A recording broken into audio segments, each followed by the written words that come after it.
Hey guys, this is Jason, and I'm joined by Dan. He's known as Diso Yeah, what's up, guys? in the game. I'm known as futureshocked, and today we're going to go over some beginner to kind of intermediate, maybe a little bit of advanced deck building strategies for RPG Manager. Right. Okay. So let's start with basic strategies. Tank guy on your left, on your first aggro spot, Yeah. right? And why is that? Because that is the typical way that you would start building. Right. Yeah. The tank, because the tank is going to absorb most of the damage, and then the way healing works in this game, right? Let's go to a basic healer. Her basic attack is to heal the lowest HP ally, right?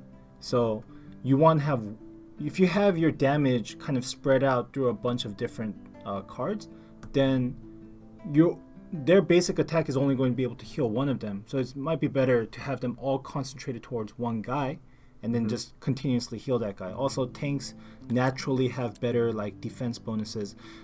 If you look at the con in the bottom, the bottom stat is called con, and that is a reflection of your defense. And strength is also a reflection of your HP. So those two are intrinsically high for tanks. So you want to get those going.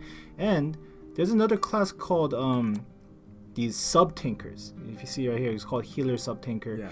And there's a bunch of them, but if you look at them, their basic attack is restore 185 HP or whatever, that value changes per card. Yeah. But if the target is the first threat ally, restore an additional 185 HP. So what this basically means is that you can have a basic heal that doesn't even cost a spell cast to do 370 heal, as long as it's healing the first guy on the left, right?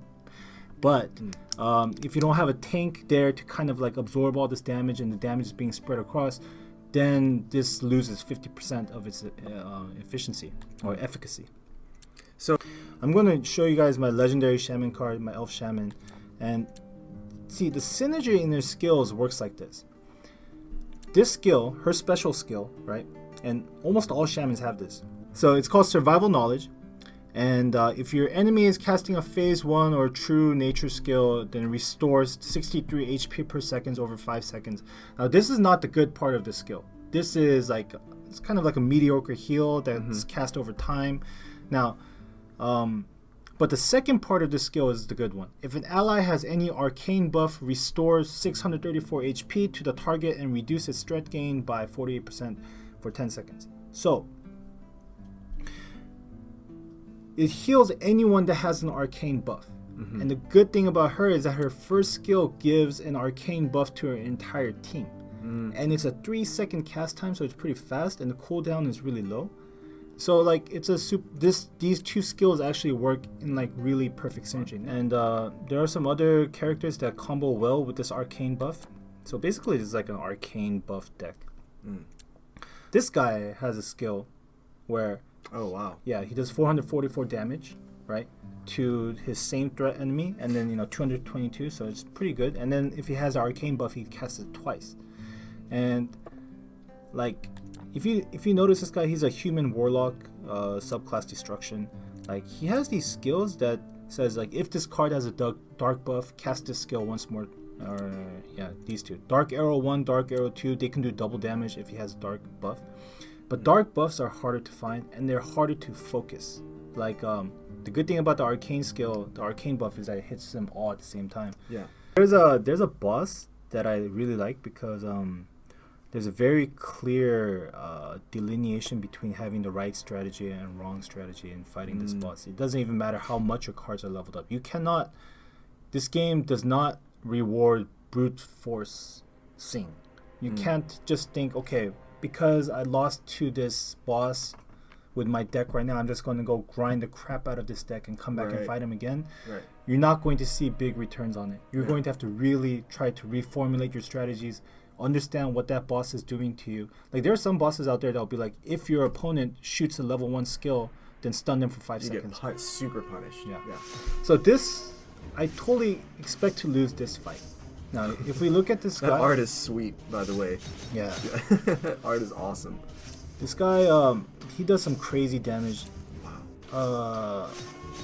Okay, look at this. He deals 1770 damage to all enemies and restores 1770 HP to himself for each enemy dealt for level 5. So you actually, like, this kind of incentivizes you to lose teammates at level 5. Now, conveniently, there are skills that kind of sacrifice your team.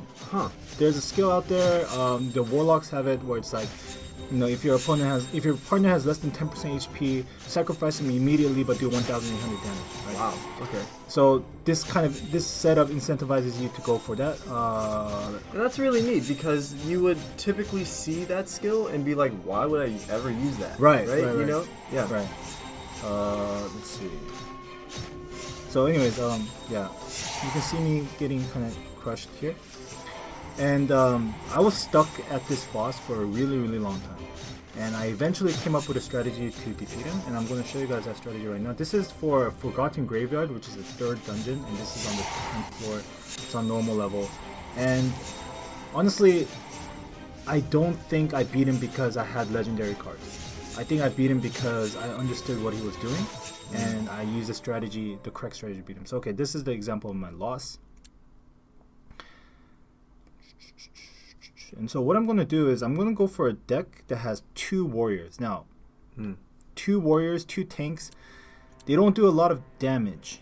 To put this guy up here, and the way I'm going to skill him is I'm going to max out this intervene skill. And also his intervene skill is maxed out. Now what this means is that if this card is a 2nd or lower threat ally, then I go and I'm going to stun him for 3 seconds, right? And so I can only have 1 tank on the 1st position. That means my other tank warrior is going to be in the 2nd position no matter what. That means at level 4, he's going to proc his intervene no matter what, right? And that means he's going to get pushed, because his threat amount gets increased by 100%, he's going to be pushed over to the left. That means that tank that was originally there is going to get pushed back, and that means his intervene skill is going to proc no matter what. So this is kind of like the best way that I figured out to do a chain stun. And yeah, so I'm going to do that, and let's see, I'm going to, for this one, I'm going to focus more on heals and revenge. Okay. Now this is good for like a boss, right? Because like you've got 1 target. You only have to stun 1 guy. This like this wouldn't really work in a game with like all 5 slots taken up. Because other things are doing damage as well. Sure.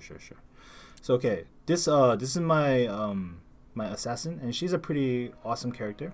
Now, there's a skill here that I have no need for, and this is throwing, because it does 613 damage to the 1st, 2nd, and 3rd threat enemy, which is great, right? It's 1800 total damage, but I'm only fighting against 1 guy. Right. Whereas over here, I can do 197 damage, right, to the 1st threat enemy. But if I'm in the 5th threat ally, which means if I'm in the most rightward position, then I'm going to do 800 damage. Yeah. Right. And I can start doing that from phase 1. So this is the equivalent of putting this assassin kind of like in the back. Right. Yeah. So this is single target damage mode. I have my shaman for the heals, but instead of doing chain heal 1, because I don't really need chain heal 1 right now, I'm going to put those into chain heal 2 because I'm more worried about his level 4, phase 4, phase 5 damage. I want to put 1 point of arcane shock to make sure that I get my survival knowledge going, and with the extra skill point, I'm going to put into arcane protection. And we're going to go in again. And what I'm hoping for here is that we survive through phase 3 with no problem. Phase 4, we get that chain stun mechanism going, and so that it will stop him from doing that crazy skill I was talking about here, where, you know, at level 5 it does about, that's almost like 9,000 damage and then 9,000 HP heal to himself. If he gets that skill off, I'm screwed, right? There's no way I can compensate for 9,000 HP heal. So okay, I'm doing little bits of damage, and yeah, I mean, it's not that much, but my whole point is I'm not trying to win at level 1 anyways, or phase 1 or phase 2. I'm trying to get to phase 4 and then stop him from doing his phase 4, phase 5 skills. Yeah, you can see like that assassin is just thoroughly staying in the back. Like other characters are kind of switching around a little bit. Yeah. Yeah. Alright, so let's see what happens. We're at phase 4 now. Okay, so he's stunned. You see the Oh, you can't. Yeah, that's awesome. So I'm keeping him stunned all the time, and he can pull off his grace skill, which gives him a huge heal. Yeah. Oh, actually, no, he didn't. Okay, see, that's the thing. If you stun a character in the middle of his skill, he actually doesn't get to pull it off. Wow. Yeah.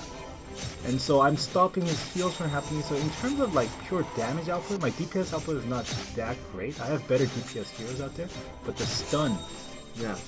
Right. So would this be pretty good for like any boss almost, or like Well, any boss that goes until like level 4 or stage 4? I don't know, it could be. But like there are some bosses out there that just like this boss in particular has awesome heals. Like Grace, the skill Grace, it does like 10% of your total HP. So like she gets like 2,900, 3,000 HP heal from that skill alone. And then that level 5 skill gives her 9,000 HP heal. So like in terms of total HP, I don't think she has that much. I haven't been able to confirm her HP numbers. But her her heal skills are so powerful that you have to constantly try to stop that. Whereas you have other bosses who don't even try to heal, right? They're just a big fat piece of meat, Like an ogre or yeah, something. and they're doing tons of damage to you. Yeah. I think we should, I want to kind of keep going over these deck strategies and get also strategies from a lot of players as well. Yeah. And so maybe we can make this a weekly thing. And Yeah, sweet. cool, man. Yeah, well, that's it for today, guys. We will see you next time with some more tips and strategies. So happy building. Okay. Bye. Yeah.